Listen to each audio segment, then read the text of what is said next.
জাতীয় নির্বাচন শান্তিপূর্ণভাবে অনুষ্ঠিত হবে জানিয়ে ডিএমপি কমিশনার শেখ সাজ্জাদ আলী বলেছেন, নির্বাচন ঘিরে যে কোনো অপশক্তিকে মোকাবেলা করার সক্ষমতা আইন শৃঙ্খলা বাহিনীর রয়েছে। দেশের বিরুদ্ধে ষড়যন্ত্র করে আওয়ামী লীগের মিছিল প্রসঙ্গে ডিএমপি কমিশনার বলেন, গুপ্তভাবে অনলাইনের মাধ্যমে একত্রিত হয়ে আওয়ামী লীগ ও তার অঙ্গ সংগঠন ছোট ছোট মিছিলের চেষ্টা করছে। তাদের এসব সন্ত্রাসী কর্মকাণ্ডের বিরুদ্ধে তৎপর রয়েছে পুলিশ। দুপুরে রাজধানীর একটি হোটেলে ট্রাফিক সচেতনতা নিয়ে আয়োজিত অনুষ্ঠানে সাংবাদিকদের প্রশ্নের জবাবে এসব কথা বলেন ডিএমপি কমিশনার। আরও বলেন, দেশের ট্রাফিক ব্যবস্থা পুলিশের একার পক্ষে উন্নয়ন করা সম্ভব নয়।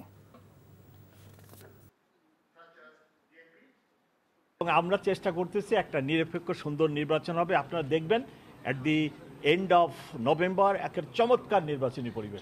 আমাদের সকল ধরনের সক্ষমতা আছে এবং ওই ধরনের কিছু হবে না। দেখবেন যে সবাই নির্বাচনের জন্যই মুখিয়ে আছে, সবাই নির্বাচনের পক্ষেই থাকবে, নির্বাচনই হয়ে যাবে।